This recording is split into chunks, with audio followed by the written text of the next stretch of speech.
کسی کا وقت وصول کر لینا وہ اس کا کام میں آنا نہیں ہے، بلکہ اپنے معاملات سے اور اپنے مزاج اور اپنے معاشرے سے اور اپنے اخلاق اور اپنی خوش دلی سے کسی آدمی کا دل جیت لینا، اس کو وہ اس کام میں داخل کرنا ہے۔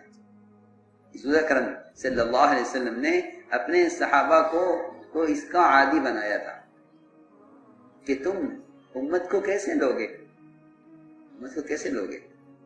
تو صحابہ کو ایسا ان کا مزاج بنایا کہ یہ کسی غیر مسلم کے بارے میں بھی کسی مسلمان کے خلاف فیصلہ کرنے میں مسلمان کو نہیں دیکھتے تھے، غیر مسلم کا حق دیکھتے تھے۔ ضروری بات عرض کر رہا ہوں، اپنے معاملات سے اور اپنے مزاج اور اپنے معاشرے سے اور اپنے اخلاق اور اپنی خوش دلی سے کسی آدمی کا دل جیت لینا، اس کو وہ اس کام میں داخل کرنا ہے۔ رسول اکرم صلی اللہ علیہ وسلم نے اپنے صحابہ کو اس کا عادی بنایا تھا کہ تم امت کو کیسے لوگے، امت کو کیسے لوگے۔ تو صحابہ کو ایسا ان کا مزاج بنایا کہ یہ کسی غیر مسلم کے بارے میں بھی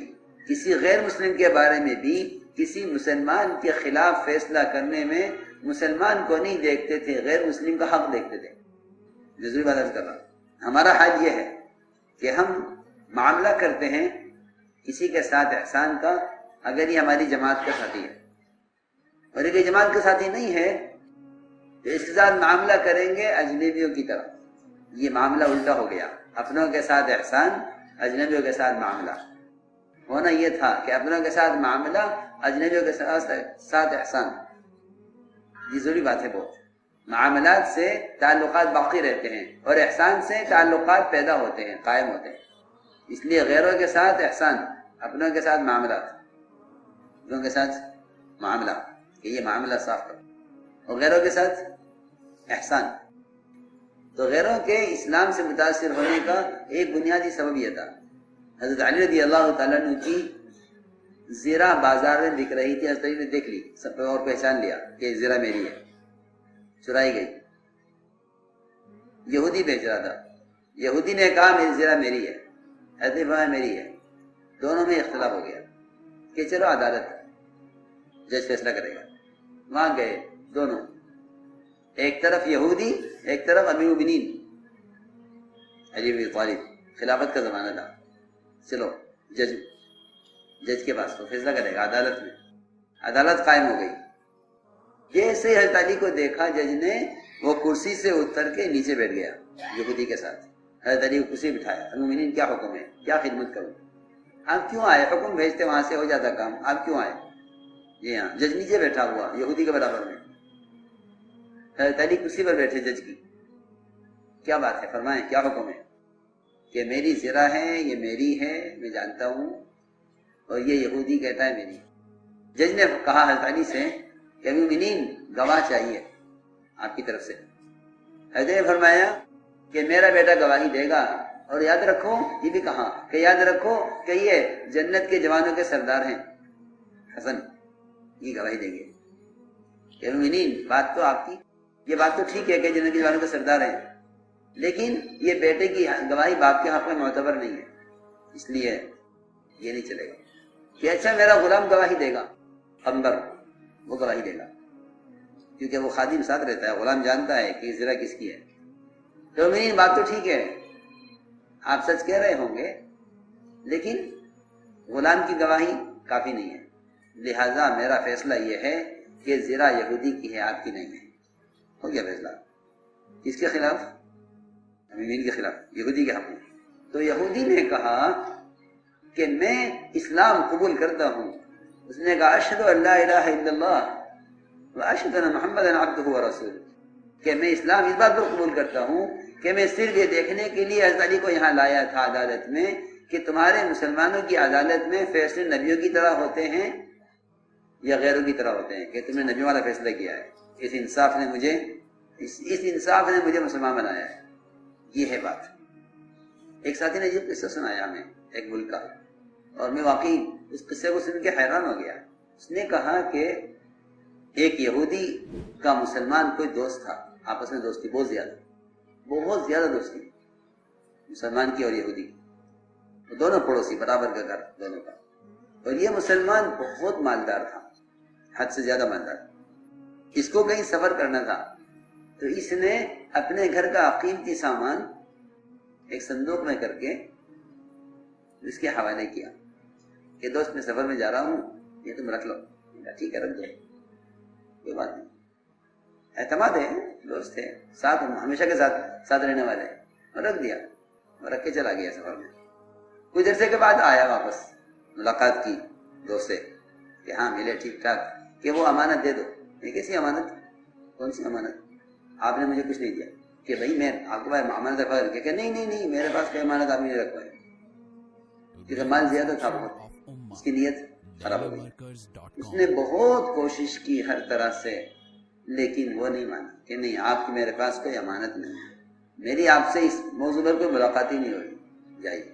تو خیر آیا کہ ان کے پادری کے پاس جاتا ہوں، اس سے شکایت کرتا ہوں۔ وہ گیا اس کے پاس، اس سے شکایت کی اور یہ کہا کہ میں قسم کھا کر کہتا ہوں اللہ کہ میری امانت اس کے پاس ہے اور میں رکھ کر گیا، اور وہ دینے سے انکار کرتا ہے، آپ میری کوئی مدد کر سکتے ہیں؟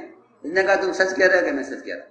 اس نے ایک چھوٹا پرچہ کاغذ اٹھایا، اس پہ کچھ لکھا، بند کر کے دیا کہ اس کو کھولنا مت، پڑھنا مت، یہ اس کو دے دو۔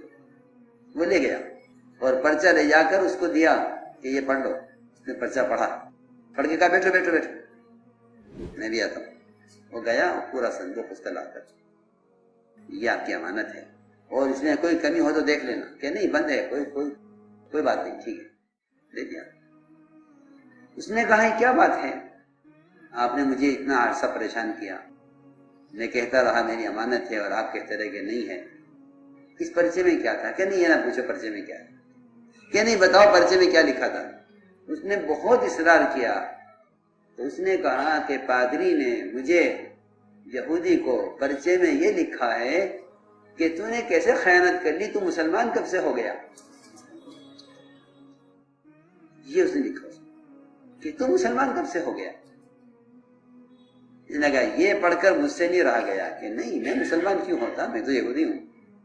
تو یہ واقعہ سے مجھے سنایا، تو میں آپ کچھ کہنا چاہتا ہوں، یہ جو ہماری نقل و حرکت ہے نا، اس نقل و حرکت کے بارے میں ہماری فکریں بہت تنگ ہو گئی کہ یہ تو کچھ مختصر وقت ہے کلمہ نماز سیکھنے کے لیے نکلنا، حالانکہ نفر کا اور نقل و حرکت کا مقصد یہ ہے کہ ہم انفاق سے اور اخلاق سے اور اکرام سے اور اس راستے میں نکل کر اجنبی لوگوں پر خرچ کر کے ان کو بتاویں کہ اسلام کیا ہے۔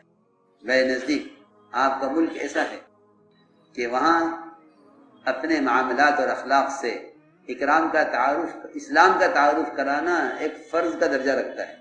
یہ میں بزرگ بات کر رہا ہوں، آپ کے ذمہ فرض ہے کہ آپ اسلام کا تعارف اکرام سے کروائیں، اسلام کا تعارف اکرام سے کروائیں، اسلام کا تعارف اخلاق سے کروائیں، یہ آپ کا فرض ہے، یہ فرض ہے آپ کا۔ یہ نقل و حرکت صرف کلمہ نماز سیکھنے کا مدرسہ نہیں ہے، اس کے لیے بہت ذرائع ہیں۔ میں مولیہ صاحب کی بات کہہ رہا ہوں، میں اپنی نہیں کہہ رہا۔ ہمارے کیونکہ مولیہ صاحب حفظہ کے پڑھنے کا معمول نہیں ہے، اس لیے سمجھتے کہ یہ کوئی نئی بات ہے، یہ کوئی غلط، یہ کوئی بہت آگے کی بات ہے، اور بہت کا ملفوظ ہے یہ کہ میری تحریک کا مقصد نہیں ہے کلمہ نماز صحیح کرانا، یہ تو ہو جائے گا ابتدا میں، الف باتا ہے اس کام کی، جیسے بچے نرسری میں نرسری ہوتی ہے نا، بچے الف باتا سیکھ لیتے ہیں، کہ یہ تو ایسا ہے الف باتا کی طرح، جیسا بچے نرسری میں ہوتے ہیں، چلا لگا کے بیٹھ گیا ہے، یہ تو نرسری سے گزرا ہے، کس سے گزرا ہے؟ نرسری سے گزرا ہے، جو چلے لگا کر بیٹھ گیا، چارے میں لگا کر بیٹھ گیا۔ یہ کام تو یہ تھا کہ اکرام اور اخلاق کے ذریعے سے اللہ کے دین کی طرف بلانا، یہ تھا نقل و حرکت کا مقصد۔ اور کلمہ نماز کا صحیح ہو جانا، یہ تو اس کام کی، اس راستے کی کا ابتدائی مرحلہ ہے، جیسے بچے کا کی نرسری ہوتی ہے ابتدائی مرحلہ، چلا لگا کے بیٹھ گیا ہے، یہ تو نرسری سے گزرا ہے، کس سے گزرا ہے؟